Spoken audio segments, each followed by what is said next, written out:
This is the safest vault in the world. Not even a mosquito could fly inside. It is not only built 100 meters underground, but there is even a balance scale under the vault. As long as someone trespasses, even the slightest imbalance, the blast-proof door will immediately lock.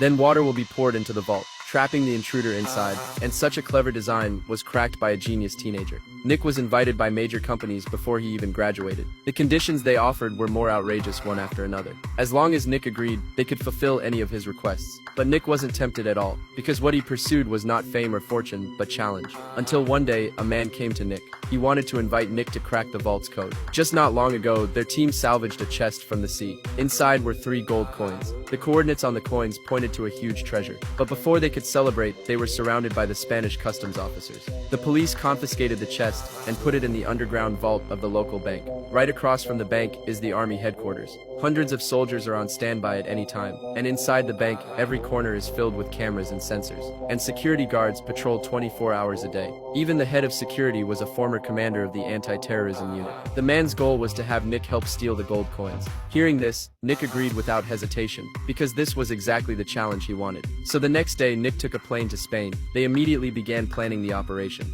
First, Jason hacked into the bank's surveillance system. Then Nick disguised himself as a janitor to sneak into the bank, looking for an opportunity to get into the meeting room above the vault. Then he used a magnetometer to scan the vault's structure for analysis. In addition, opening the vault also required 2 keys, as well as the security chief's fingerprint. At this time, teammate Anna disguised herself as a painting appraiser and came to the bank. She took advantage of the moment when shaking hands and casually handed coffee to the security chief.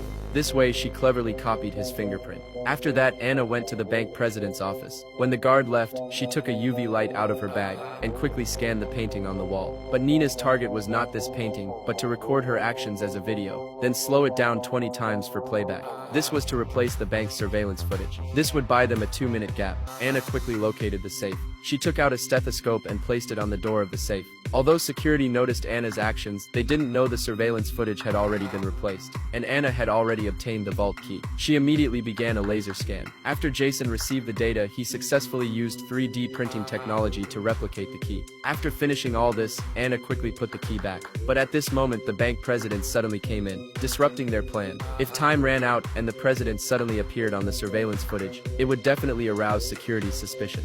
Fortunately, Anna reacted quickly. She took out her phone and asked the president to help take a work photo, thereby avoiding the eyes of the security chief. Meanwhile, Nick was not so lucky. The instrument had only scanned halfway when a group of people suddenly came in for a meeting, trapping Nick under the table. At this time, 2 documents fell to the ground. He didn't have time to think and directly turned the instrument to maximum power to trigger the alarm. As the alarm sounded, all the staff got up and